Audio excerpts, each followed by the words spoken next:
Good morning, good afternoon, good evening. My name is Jukka Tulivuori and I am a social sector specialist at the Asian Development Bank's Education Sector Group. And I want to welcome you all warmly to the session on reimagining teacher professional development for scalable, sustainable and equitable outcomes using education technology research evidence. I hope you have enjoyed the session so far, and we are going to take a deep dive to the EdTech and teacher professional development in this session. In my opinion, actually, effective teacher professional development is ongoing. It should include training, practice, and feedback, and provide good timing and follow-up support. Usually, successful programs also involve teachers in learning activities that are like the ones that they will use their students and encourage the development of teachers' learning communities. And I think this learning community is the kind of key currently at the moment, that how can teachers in an effective way share their expertise and experience in more systematically way, and how can actually EdTech support these initiatives. And I think we are hearing very interesting presentations related to this today. We will first hear two presentations. After that, I will ask a few questions from the presenters, and then two more. And then I will also ask two more questions from the presenters, and then also some questions from the audience. I will now first shortly introduce our speakers for today. We have Dr. Sara Hennessy, who is a reader in teacher development and pedagogical innovation in the Faculty of Education at the University of Cambridge, and she is a research director of the EdTech Hub. Then we have Saalim Koomar, who is an interdisciplinary researcher with a background in teaching and organizational development. He also holds a master's in development studies from SOAS, University of London, and also has conducted research and education programming in Southern Africa. Then we have Freda Wolfenden, who is a professor of education and international development at the Open University in UK. And there she has held a number of management positions, including Associate Dean for the Faculty of Education and Language Studies. And our fourth speaker today is Juliana, who is the Head of Development and Program of Putera Sampoerna Foundation School Development Outreach. And prior to that position, she also served as a teacher and head of curriculum in some schools in Indonesia for 10 years. And now, ladies and gentlemen, let's hear our first presentation from Sara and Saalim. The floor is yours. Thank you so much. We're delighted to be here. Thank you for inviting us. Saalim will share the slides and we will alternate during the presentation. So yes, a big thank you for the invitation, and also thank you to our colleagues in the EdTech Hub whose work is drawn on in this presentation. Now a brief outline of what we will discuss. Next slide, please, Saalim. Yeah, an introduction, and then we'll tell you about our recent systematic literature review in the area of teacher professional development, EdTech, and focused on low and middle income countries. Then we'll inform you about the results of a recent survey of teachers and draw some conclusions. Next slide, please. Just to introduce the EdTech Hub to those of you who aren't familiar with it, it's a fairly long-term, 8-year program. We're about 2 years in at the moment, funded by the UK government, and it has 6 partners in a research consortium.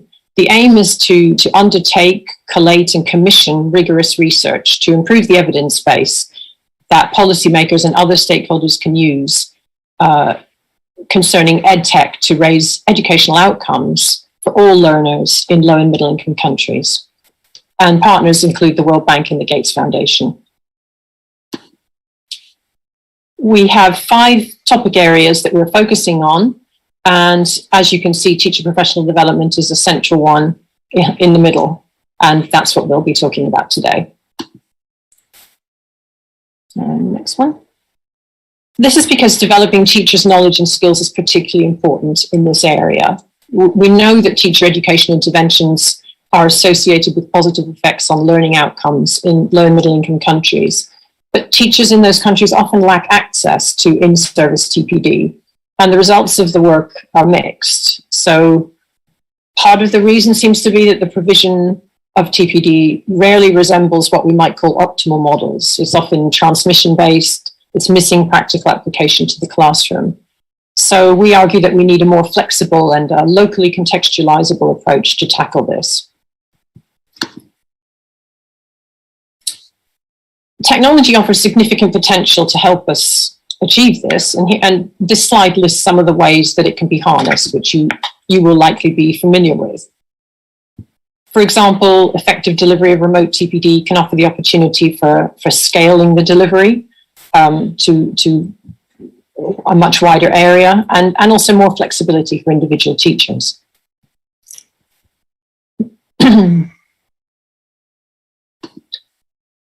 I'll hand over to Saalim for the next section. Thanks very much, Sara. As you mentioned in the introduction, my name is Saalim Koomar. I'm a researcher at EdTech Hub, and looking forward to presenting today. So as Sara mentioned, I'm presenting on the conceptualization, key takeaways, and identified gaps from our systematic literature review. So this is the first systematic review of its kind to focus on the intersection of TPD, teacher professional development, low and middle income countries, and technology. As you can see from our research questions, we were particularly interested in aspects related to effective teacher learning and the cost elements within that, equity, context, sustainability, and scalability. We started with a database of almost 5,000 research studies found through online searches and recommendations from specialists in the field. And following title, abstract, and full text screening stages, we ended up with 170 studies spanning 39 low and middle income countries that we coded and quality scored. We're now finalizing the paper for journal submission, and the detailed database of 170 studies will be made publicly available for future research. This diagram depicts the multi-level lens that we followed in our analysis, with 3 levels: the micro, meso, and macro. Here, the micro refers to individuals, such as teachers and students' attitudes to technology. Meso factors can include school culture and how this can influence teachers' tech adoption and use. And macro factors can comprise national institutions and their role in governing TPD systems. Each level has enabling and constraining factors which impact the effectiveness of TPD. We assert that where knowledge, experience, and learning is transferred reciprocally through the levels, a coherent system can be established. So I'll now discuss some broad trends that we found in the literature, noting a general trend across our study period between starting in 2008 and ending in mid-2020, where there has been a significant increase in research output in recent years, demonstrating the need for a review of this kind. However, despite these recent increases, research still remains sparse, and many low and middle income countries are not represented at all, as you can see from this visual map. It is worth noting here that our inclusion criteria covered only English publications, and so we are certain that widening this criteria would see more publications in some of these underrepresented or red regions on the map. From a regional perspective, only 26% of LMICs in East Asia and the Pacific had studies. South Asia, on the other hand, did have the greatest number of studies, but generally these studies are concentrated in a few countries. This concentration of studies is illustrated on this next chart, where you can see that there are 5 dominant countries, all middle-income countries with large populations. As such, per capita, the research outputs are not substantial, particularly considering the populations of countries such as China and India. It's clear that Turkey is a leader in the field, with 31 studies overall. This is potentially due to policy measures, long-term, that the government have taken, focusing on STEM, or science, technology, engineering, and mathematics subjects across the education system. So, 5 key takeaways from our research. First of all, outcomes are not rigorously measured. Only 17% of studies measured either changes in teachers' practice or student learning outcomes. Most studies actually relied on teachers self-reporting their own changes in pedagogical practice. Bruns et al. Did rigorously measure student learning in Brazil. They found the provision of classroom observation feedback and virtual coaching for teachers did produce gains in both mathematics and Portuguese. In terms of cost effectiveness, the coaching element of the study costed $2.40 per student. So the critical question here is how we can ensure student learning outcomes are consistently and rigorously measured in TPD programs. Our second takeaway, there is potential for technology to enhance teachers and generally marginalized groups' voices. Though most research does not offer disaggregated data for that can support these marginalized groups. Onguko does show through the Jifunzeni blended learning model in Kenya that differentiated TPD for teachers working in different geographic contexts, so those working in urban and those working in rural Kenya, did produce substantive outcomes. So the key question here, how can we ensure TPD is relevant for marginalized groups? Third, on cost effectiveness. We've seen that virtual coaching can connect teachers to support networks. This can happen through low-tech SMS messaging, higher-tech WhatsApp messaging, or even phone calls. Slade et al. Found that sending teachers nudges, reinforcing pedagogical practices, improved outcomes in Malawi. Kurtzer et al. Also found that virtual coaching improved student literacy when compared with a face-to-face model. However, there is some nuance here, as Silius et al. Published a study last year which showed that an intervention which initially seemed cost-effective after 1 year proved less cost-effective after 3 years. And this was essentially down to the fact that trusting relationships and observations were harder to secure through virtual modalities. So more research and implementation is needed to explore the issues Celia's et al. Have uncovered to really dig deeper into what the benefits and constraints of virtual coaching are in the long term. The Celia's example from the previous slide highlights how important sustainability is in TPD. Yet only 1 in 10 studies considered this. Only 18% of studies were longitudinal, meaning they had 2 or more data collection points. This, in spite of the fact that we know education is a longitudinal process, where teacher learning and student learning becomes embedded over days, months, and years. One positive example of sustainability is OER for Schools in Zambia, a program led by my co-presenter Sara and our EdTech Club colleague Björn Hassler, which followed up with teachers 18 months after the intervention. They found that teachers continued to follow interactive pedagogical practices, and previous participants did in fact themselves become peer facilitators over time. So, how can we ensure sustainability is embedded in the design phases of TPD? Finally, on scalability, or the expansion of an intervention beyond its original geography, is absolutely critical. However, Kraft et al. In a review demonstrated challenges with growth. They found that smaller scale coaching programs were often more effective than those of a larger scale. That said, Kennedy and Laurillard did find that blended learning massive open online courses, or MOOCs, were effective due to their co-design component. The MOOC was scaled beyond existing partners, and new course content was embedded. So a quick key question here is how we can scale while ensuring we continue to reach marginalized groups, or perhaps in some instances while we attempt to reach marginalized groups. To finish, the review identified some key gaps, and I'll just touch on a couple. So first, on evidence gaps, it's clear that more research of a larger scale and for a longer term is needed. Second, rural and marginalized settings must be a focus, with disaggregated data helping future research. Third, we need to know more about the levels of structure needed to provide just enough support and autonomy to allow teachers to thrive.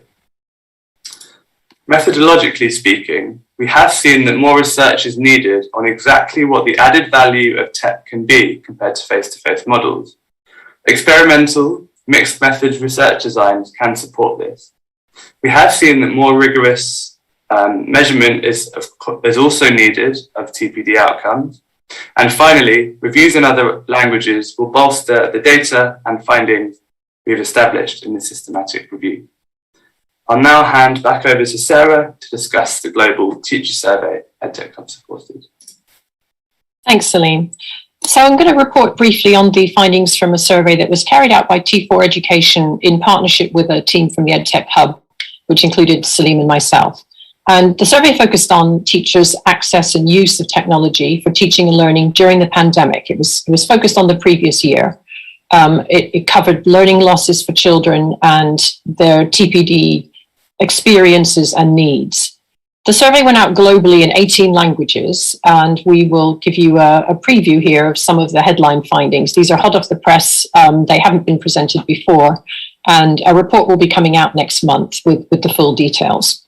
There were over 20,000 respondents to the survey, 3/4 of which were from government, state-funded schools, and they were located across 165 countries around the globe.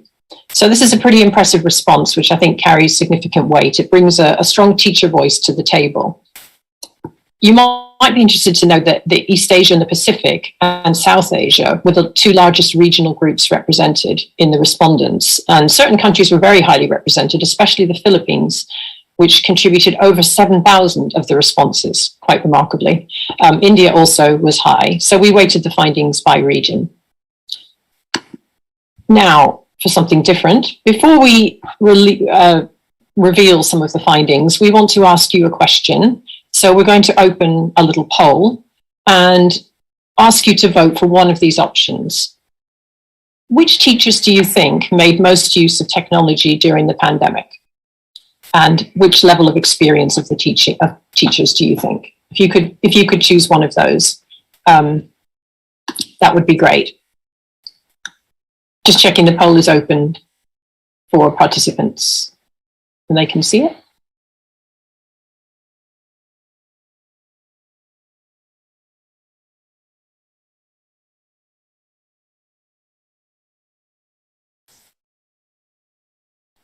Great, thank you, sorry. Okay, while people are answering that and it's being compiled, I'll begin. So learning loss was a key concern of teachers in the survey results, although interestingly we found that most teachers didn't consider that girls' learning had been more adversely affected than boys, which is quite encouraging in some ways. Does it mean that prioritizing girls' education is no longer critical? No, but it does suggest that on an inherently inequitable playing field, the impact of the pandemic didn't discriminate between the sexes, at least we can say that. Next slide, please. Where pandemic conditions did discriminate, though, was in access. Learners with access to the internet or technology were most likely to be reported as the group of learners that suffered learning loss. Next came those who were in low-income households, and then learners whose parents or caregivers were unable to support their home learning. So the pandemic has increased the digital divide along these lines. The survey also revealed that contacting learners and parents through messaging, such as SMS and WhatsApp, was very prevalent, including in rural areas, which of course makes sense where internet is unavailable for this kind of communication. Okay, I hope that we might have the results of the poll. If so, could we display them?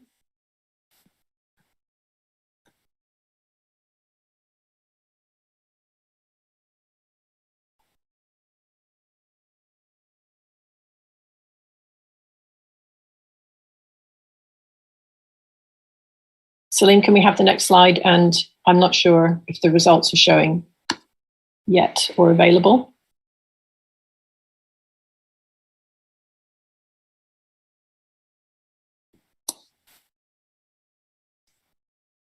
Yes, they can be seen now, Sara. And can you let me know the outcome? I can't see it, I think. Okay. So actually the 48% for teachers with 3 to 5 years experience, and then second teachers with 6 to 10, and 30 teachers with 0 to 2. Okay, so 3 to 5 years was the most popular answer. Is that right? Yeah. Okay, thank you very much. That's very interesting.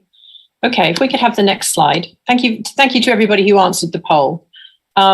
In fact, it was the more experienced group, teachers who had 21 to 30 years, who used technology more during the pandemic.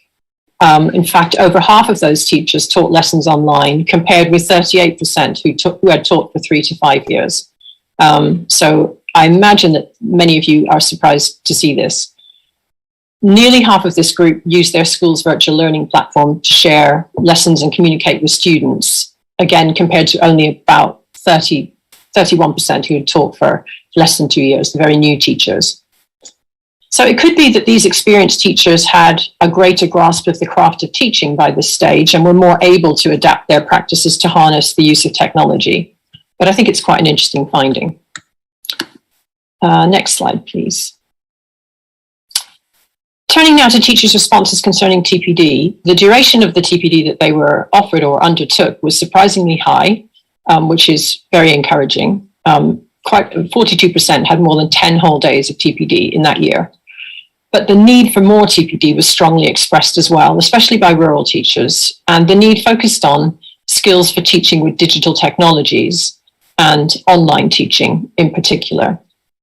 These actually came out ahead of a whole host of other potential needs that we gave them as choices, including those related to pedagogy and teaching methods and mental health and well-being, despite the fact that the survey also showed that well-being of 39% of teachers had suffered during pandemic teaching. And just to note that safeguarding routinely ranked low in importance in the survey as a TPD topic. Only 4% of teachers selected this as a TPD need. So for evolving digital practice, this is quite an area of concern. Next slide, please. Just to conclude with the finish off the findings, teachers rose admirably to the immense challenges that they faced during the pandemic. It was a generation-defining adversity. And the vast majority of them considered that the experience of teaching during the pandemic had made them better teachers, and half of them had become more enthusiastic about teaching. This is related actually to the discussion in the previous session, if any of you were listening to that, about the enormous difficulties that teachers face, yet many were reportedly so enthused about their new skills that they decided to stay in the profession longer than planned, was reported by one of the panelists, which was interesting. So this is one of the most positive survey findings. And now just our conclusions. So technology offers huge potential for TPD, but it's not yet being consistently or fully exploited in productive ways. The pandemic's taught us too that access to and use of tech has the potential to widen social divides and actually further marginalize disadvantaged groups of children. But there was little emphasis on the needs of marginalized children or teachers in either the review we carried out or the teacher survey. And both of those sources confirmed that structural and cultural factors supporting or hindering TPD that's mediated by technology are pivotal. We need to attend to them. On the research side, it's crucial that researchers, and TPD implementers measure the added value of the tech rather than assuming that it's going to be helpful, and its cost effectiveness, and the impacts on student learning, and also attend to sustainability and scalability of initiatives, as Saalim outlined earlier. And finally, we need more assessment of teachers' needs and consideration of their motivation and professional agency. So teachers have spoken and given us some clear indication of their needs concerning technology provision and TPD. Now we need to listen to their voices. Final slide, please. Thank you very much. Thank you, Sara and Saalim, for a very, very interesting presentation. I think these findings are something that we also in ADB need to take into account when we are planning our TPD programs, because I think that we cannot do them as the old way anymore, that we have to really listen to the consumers, the teachers, that how how do they feel about these programs? I actually have two questions for you. So we saw that we are able to maybe to kind of develop the technical skills of teachers, but how do you see, do you have some kind of idea that how could we also develop soft skills with these kind of programs, like 21st century skills that include not only technical, but also soft skills? Saalim, do you want to come in first, or do you want me to? Sure, thanks. I can go first, and then I'll hand over to you. You go. Thanks very much, Jukka. I think it's a really crucial question, actually, and a useful lens in which we should approach what content is included in TPD. We often talk about TPAC, or technological, pedagogical, and content knowledge, which is, of course, a vital mode or model when discussing the integration of technology within teaching practice. However, the technical skills that you refer to should not lead to the neglect of soft skills, which we know are core aspects of being an approachable, supportive, and caring teacher. I would see these soft skills generally needing to be integrated within the pedagogy component of TPAC. When considering marginalised learners, for instance, a teacher's empathy can be the difference between whether a particular learner feels included or excluded from a classroom activity. Specific trainings focusing on differentiating learning to support and adapt to different learners' needs can help. However, how a teacher communicates these pedagogical practices to learners is just as important as the content. And inclusive pedagogies, as such, require soft skills to be enacted well in the classroom. Beyond the classroom, we also know that teachers have pastoral responsibilities in schools. And again, notions of empathy and caring are crucial to ensure schools are safe spaces for learners. Indeed, these values can be taught through centralised trainings. However, for them to become embedded, they must be continually championed in schools by peers and school leaders to ensure that values such as respect and empathy become givens. And technology offers new ways that teachers can hone skills such as communication and offers new modalities of communication in itself. Discussing issues with peers through remote communities of practice, as you mentioned earlier, Jukka, or even reflecting on a previous experience with a coach can all aid the development of these soft skills, and technology can provide new pathways for these interactions to take place. So I think that the use of technology can really enhance these 21st century skills while not neglecting the importance of those soft skills you mentioned. Thanks, Saalim. I do agree with you on this, and I think it's important in today's world that we have to also develop the soft skill sides as well. Sara, but what do you think? How can TPD be scaled while also remaining contextually relevant? How can tech be used for this? Any ideas about this question? Yeah, I think it's a tricky one because we do have to balance those. Obviously, we want to reach the maximum number of teachers and regions and schools, but we also want the TPD provision to be meaningful so that teachers are actually motivated to engage with it. And I think it's quite a thorny issue for us as TPD designers and implementers to grapple with. I think one thing that's important is to actually design for flexibility, if you see what I mean, so that semi-structured materials, semi-structured provision and workshops seem to be, from our experience of the field and our own experience, the most optimal way. We know that overly structured resources, for example, from Ben Piper's work, overly scripted lessons plans can be counterproductive. They straitjacket teachers too much. But giving some scaffolding and guidance is clearly helpful. So if you have semi-structured materials that provide some input, some ideas, but then allow teachers to take off, they are professionals, and we need to consider them as professionals. Even the ones who are not very experienced yet will have ideas about how to implement new approaches in their classrooms. They will know their learners best, they know their context best, better than we can ever do coming in from the outside. So it's up to them to be given the support to help them contextualize the materials and approaches that we share with them. That's the approach we used in the OER for Schools program in Zambia that Saalim mentioned earlier. And we found that very successful. The teachers all took to it. because they felt some ownership, but they also felt that they had enough support, if you like. So that would be my initial response. Thank you. And thank you very much for our colleagues from EdTech Hub for presenting their studies today.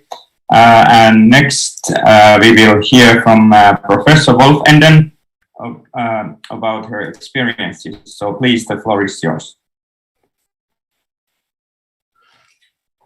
Thank you. Thank you for the introduction and for the opportunity to participate. Great if I could have my slides, please.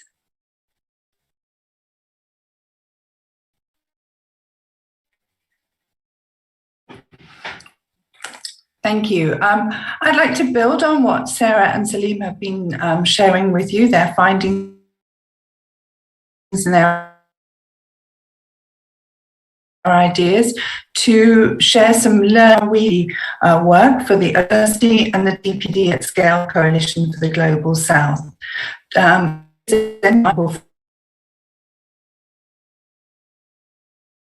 India.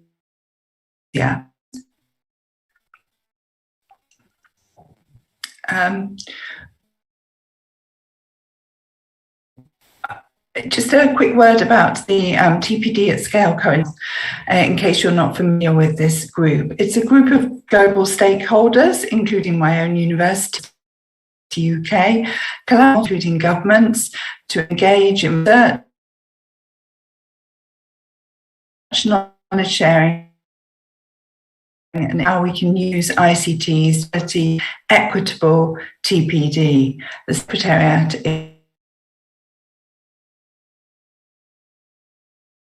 is actually based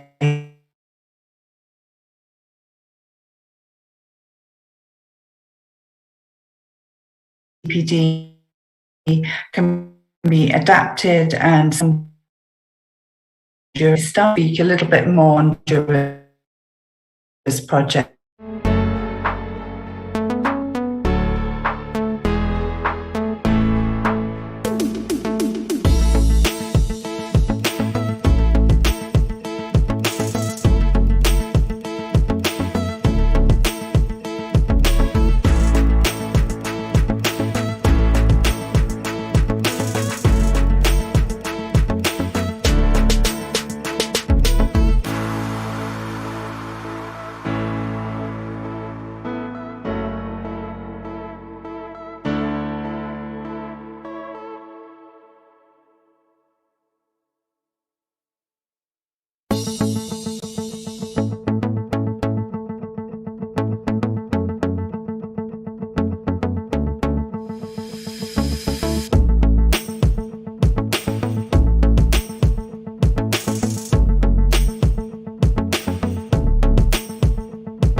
Hello, everyone, and huge apologies for that minor breakdown in communication there. So I'm going to restart my presentation, and hopefully it'll come through a little bit more clearly this time.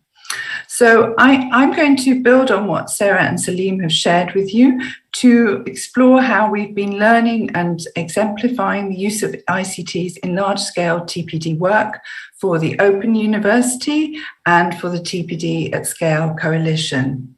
My colleague Juliana will then expand on this with an example from Indonesia. Next slide, please. A quick word about the TPD at Scale Coalition for the Global South, if you're not familiar with that. This is a group of global stakeholders, including my own university, the Open University UK, which is collaborating with ED. And one of our current projects is a GPE KICS Knowledge and Innovation Exchange project, exploring how ICT-mediated TPD can be adapted in 3 GPE countries, Ghana, Honduras, and Uzbekistan. I'm going to share more about what we're doing in Uzbekistan a little later. As I mentioned earlier, and as Sara and Saalim drew our attention to, it's really important when we're thinking about TPD at scale to consider issues of equity, quality, and efficiency. So in our work, we consider that equity refers to giving all teachers access to the TPD, regardless of their backgrounds, their status, where they're located, and so on. But it's also important for us that teachers are treated as partners in the enterprise and that TPD helps teachers to move towards equity in learning for their pupils. And I really want to emphasize that last point, that the TPD itself must help teachers to become more participatory and more inclusive of their pupils. Quality, in this we draw on learning from rigorous research studies about teacher learning, for example, the importance of learning through practice, which I think we're all familiar with, but actually often gets slightly neglected in many programs. And lastly, the idea of efficiency. We're fully aware that resources in multiple forms are very precious, and we need to maximize these to achieve the desired outputs in teaching and learning and outcomes. But we also need to do this whilst paying attention to equity and quality. So often we find these 3 aspects of the TPD are in tension, so that we have to maybe make some sort of compromises sometimes in order to ensure that we have a reasonable amount of equity and we maintain quality. Next slide, please. So what are we learning from TPD at scale programs? First of all, we're learning that you need to start with a vision of how the provision will work across large numbers of learners, teachers. Consider issues of magnitude and set up systems appropriately at the start. We find that if people start with what might be a beautiful, very effective, small-scale program, maybe working with highly marginalized teachers, it's very difficult to scale that up effectively. You need to start by having this vision for how the program is going to work across large numbers of variation in teachers, their knowledge, skills, attitude, resources, professional learning needs. And this can be achieved by ensuring that the program structure is sufficiently flexible to be locally adapted, as Sara was talking about earlier. I'm going to give some. Secondly, building on this previous point, design choices about ICTs need to be informed by understanding learning needs, their skills, their digital literacies, their habits, practices, and so on. And it's important here also to consider what role the ICT is playing rather than the device itself.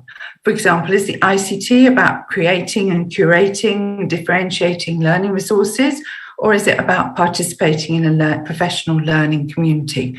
Really important to start with that role, not with the idea that we're going to be giving all teachers a tablet or an upgraded phone. The devices change, but what you want to use them for is really critical to the program design. Finally, I think we've come to appreciate that we're always on a journey towards equity and quality in our TPD at scale work. We're on this journey through continuous cycles of adaptation. Adaptation generates evidence, which is drawn on in further iterations. In some of our work, for example, in the GPE KICS project I mentioned earlier, we're using a highly structured approach drawn from improvement science. So we're using Plan, Do, Study, Act, PDSA cycles. This has also been used in one of the programs in the Philippines. So what does this look like in practice? Next slide, please. First to India. The TESS India was a large-scale project that was led by the Open University in partnership with the Government of India and governments in 7 states from 2013 to 2019. It aimed to improve teacher education practices in various forms, pre-service, in-service, informal, highly structured, and so on.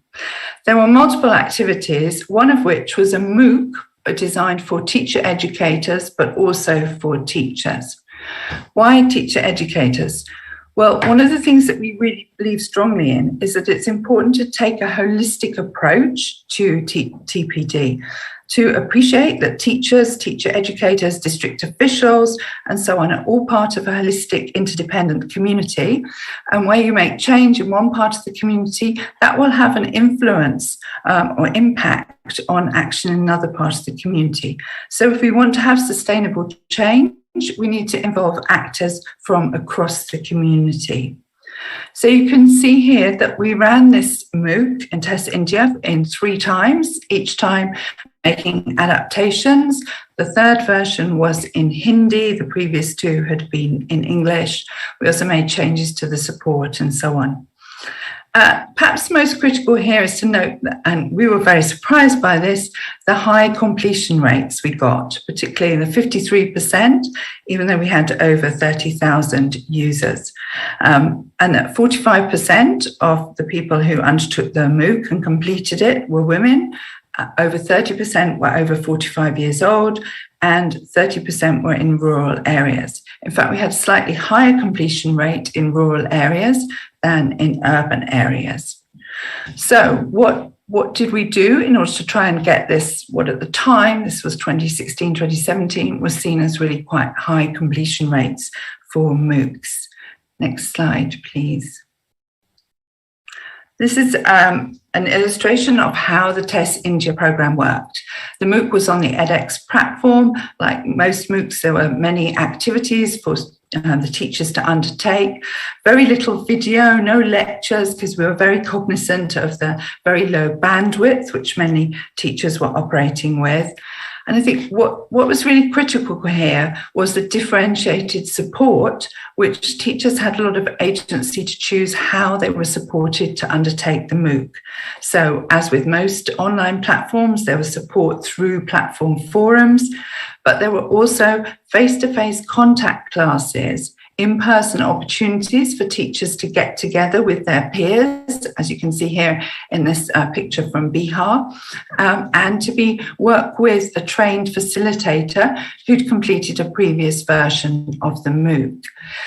We found that these classes took multiple forms. Sometimes they were after school, sometimes they were sort of 3 or 4 hours on a Saturday, and they were held in a variety of different places. Often people were sharing devices in order to access the MOOC and so on.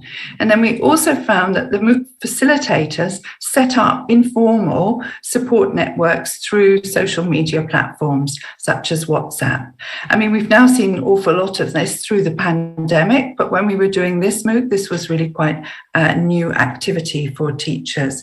And we think having this range of choice of support and ways to access the MOOC was really critical in ensuring the relatively robust completion rates. So how was TESS India localized in order to meet all the different needs across 7 states? So next slide, please. As I said, it was a fairly extensive program, and it centered around numerous sets of open educational resources, openly licensed content. So I think the first thing to really appreciate was that because that content was open, it could be translated and adapted for different contexts. So we ended up with over 10 different versions of the content in multiple languages. It could be made accessible in print form, online, offline, on SD cards, in teachers' mobile phones. We included some short classroom videos and so on. So there were multiple ways in which teachers could access it. And I think really critically, teachers could select their own learning journey through the OER. There wasn't a mandated journey. There were lots of suggestions, but the agency was with the teachers. And then lastly, as I've already indicated, there were multiple forms of support. Next slide, please. A second example of TPD at scale comes from current work that we're doing in Uzbekistan.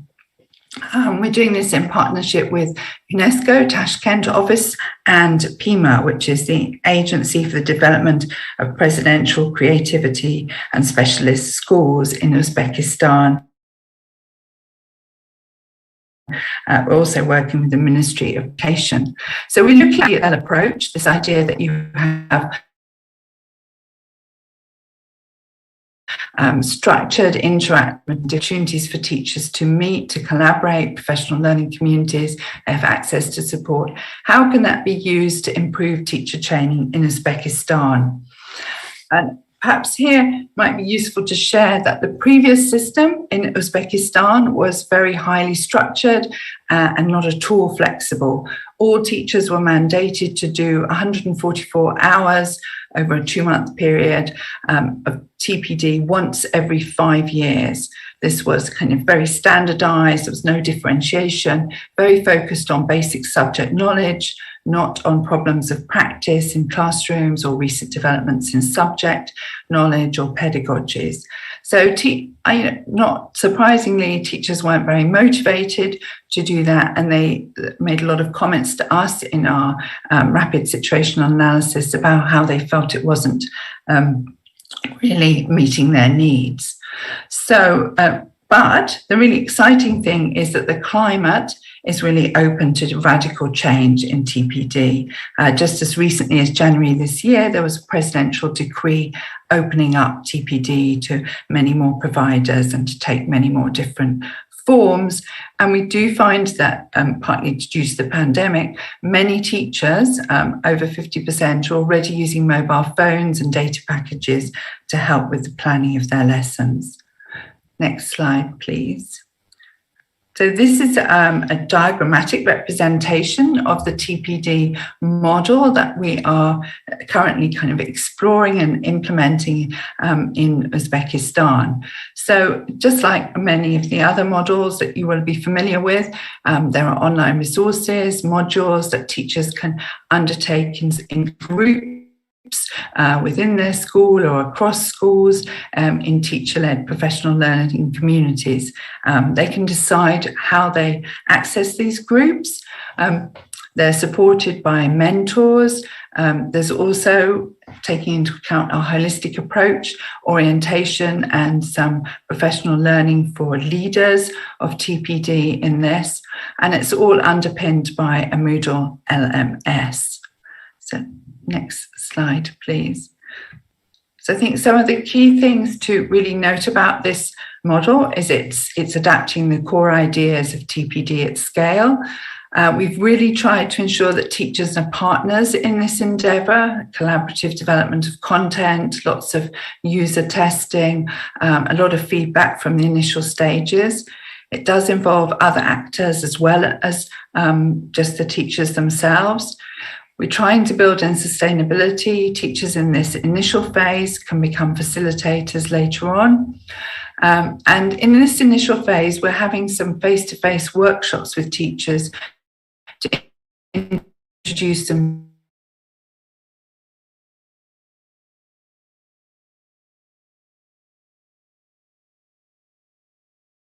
to this new approach, because not only is this idea of having a lot of modules, it's also very new. It focused a lot on skills that we were talking about.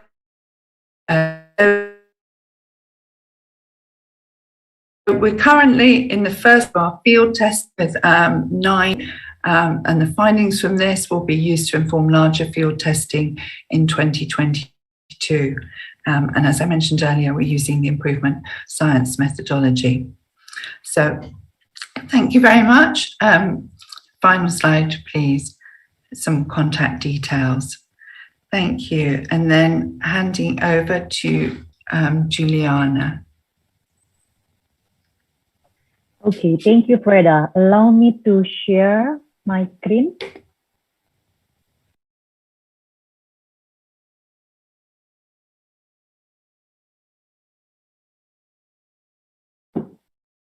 Okay, so thank you, Freda. I'm going to start with the Indonesia context and issues in the TPD of Indonesia.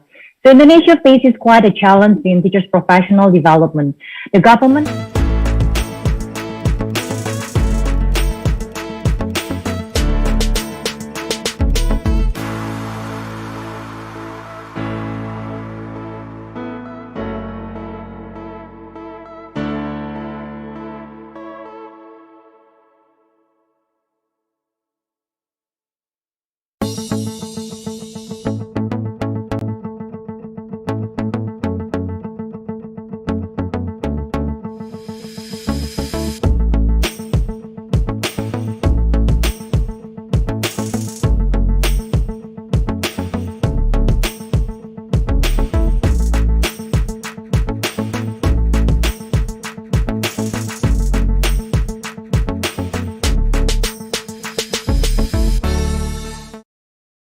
Thank you, Freda. I'm going to start my presentation with TPD Indonesia with the context and issue.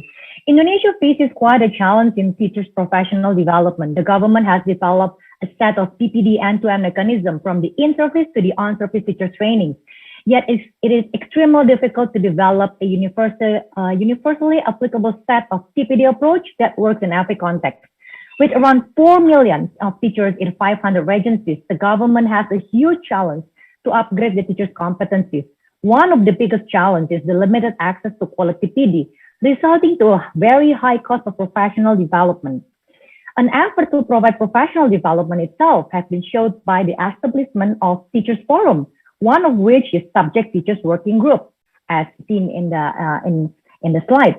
It is a non-structured organization of teachers at the district level. However, it is ineffective due to unstructured programs, limited access from the rural areas, and minimum supervision from the local government.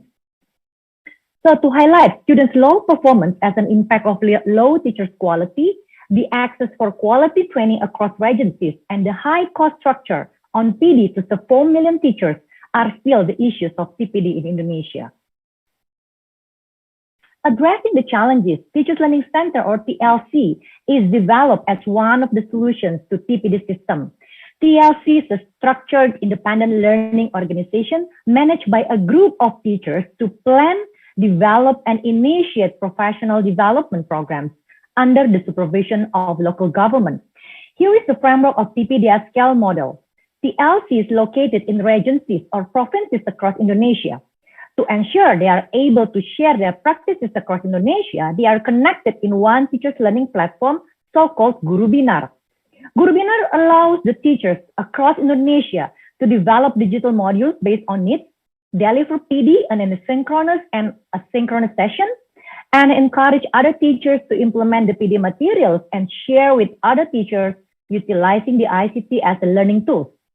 So with this framework, the TLC provides a more cost-effective quality and PD by empowering local teachers as competent local facilitators. As a learning organization, the TLC's mission is to serve PD needs across Indonesia and plays its role as a learning hub that provides quality and large-scale PD mediated by ICT. TLC involves the development of teachers' capacity as the leaders, governance, and learning facilities.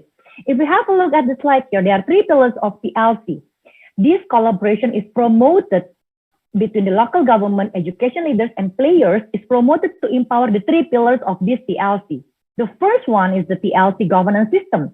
A reliable and systematic governance system is to ensure that effective implementation of PD programs takes place. While the second one is human resources. TLC itself encourages the selection of teachers through paper-based, classroom observation, and focus group discussions or interviews. The third one is the provision of infrastructure and learning facilities. To attain quality and a more cost-effective PD, TLC serve four main functions: course development, course delivery and support, monitoring and evaluation, and building and maintaining strategic partnerships. These four functions are implemented by applying some strategies involving related stakeholders for a broader impact, utilizing the maximum potential of local talents who we develop to enable them become a peer tutor or coach for other teachers, and promoting the use of technology to develop PD materials and to reach out to more teachers. TLC in the framework of PPD at Scale Sphere adopts a learning design framework by Harrington to ensure quality ICT-mediated TPD. The TPD activities are designed based on the expected professional learning outcomes that are driven by learning tasks, resources, and support. Assessment, which is at the intersection of the task, managing resources and support, guides teachers and monitoring and managing their own professional learning. These learning resources and support from school and local government are used to facilitate TPD activities and strategies. While at the same time, if you have a look at here, the TPD activities are situated in different contexts. For example, individual TPD programs, school, district, regional, and national education system. Therefore, the design of the TPD at Scale program must take into account the social cultural context. This three-level activity system approach mediated by ICT and non-ICT tools. The research on TPD in Indonesia examining how a TLC enhances teachers' access to quality professional development in an Indonesian regency, particularly on those three research questions. The TPD programs in the TLC Kudus, so we are taking some data in from Kudus, is aimed at teachers from preschool to senior high school. There were about 106 respondents in the survey. A purposive sampling method was applied to ensure representative from each level. In total, there are about 73 preschool teachers, 29 primary school teachers, and 4 secondary school teachers. The study adopted a mixed method approach to collect and analyze both qualitative and quantitative data. There are 3 key findings in this research. The first one is teachers learn through various TPD activities in the TLC and in school to meet the professional learning outcomes. The TLC itself has conducted 74 TPD programs for about 6,000 teachers in Kudus Regency only. At the beginning of the TLC program, a needs and situation analysis was conducted to understand the teachers' needs as regards TPD.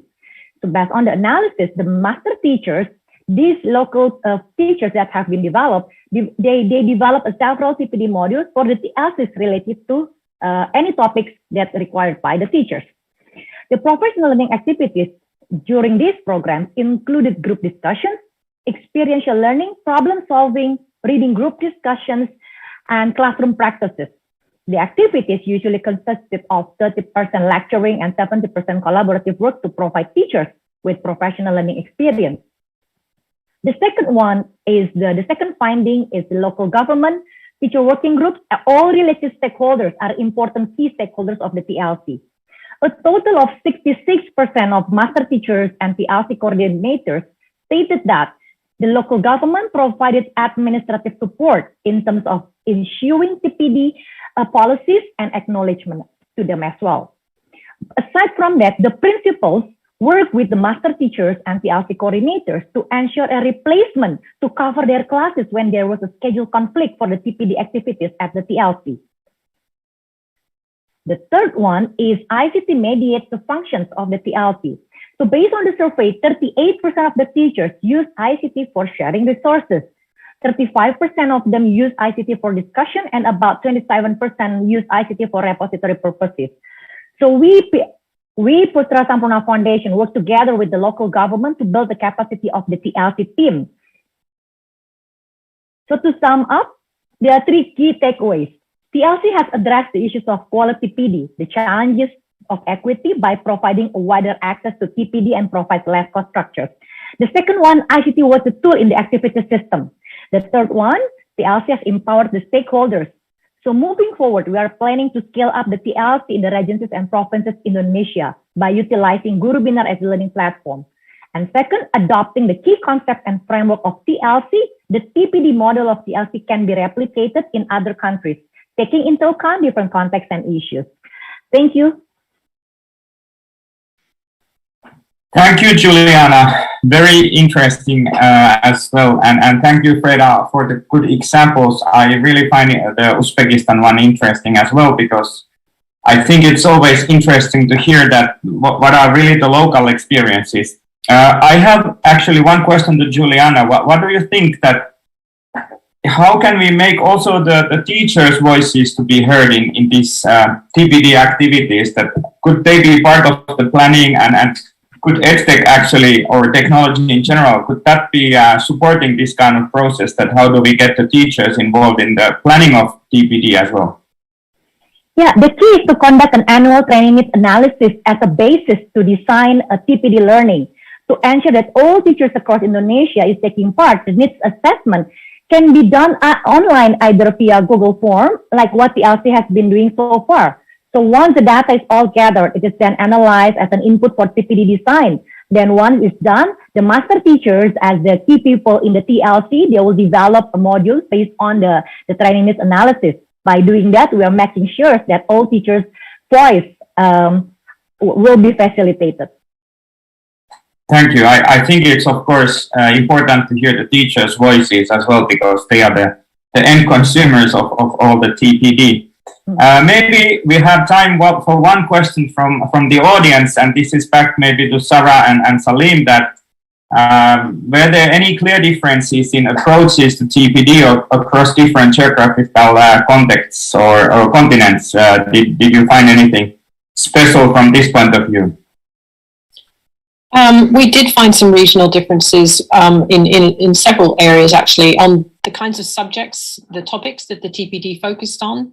We found that in sub-Saharan Africa, there was a focus on mathematics and literacy, teaching those subjects. And in the Asian regions, in the Middle East and North Africa, it was much more focused on second language learning. We also found a difference with the tech devices that were used. In sub-Saharan Africa and South Asia, there was a split between computers and smart devices like tablets, whereas in all the other regions, there was much more predominance of computers, perhaps because of the sort of the income levels of those regions. Yeah, those were the main differences. Thanks, Sara. I hope you all have enjoyed this session as much as I have done, and I think it's an important aspect if you think about teacher professional development, that how can we use EdTech to support that. And of course, also when we think about the learning crisis that the world is facing now, especially after COVID pandemic, we have to have ways to support our teachers, that then they can support our learners in schools to get back to school after the after the pandemic is over, and of course then also support the learners to use EdTech to be able to also learn still during the pandemic. And of course, for Asian Development Bank, this is also a very, very important issue, because I would say 85% of our education projects, they involve some kind of teacher professional development. And actually, we just published case studies a few weeks ago about teacher professional development from all over the world that can be found from our ADB publications website. I hope you all will take a look on that. And we are also conducting a study this year about, actually it's mainly teacher pre-service education, but also teacher in-service education in 4 ADB member countries, and to find out the best practices and to share that then with our member countries later this year, hopefully before the end of the year, also to support our member countries when they are also developing their teacher education, pre-service and in-service, and of course also with the use and support of EdTech. Thank you once more for all our presenters, and I hope you all will have a good day, and please join us for the rest of the forum. And now I will give the floor back to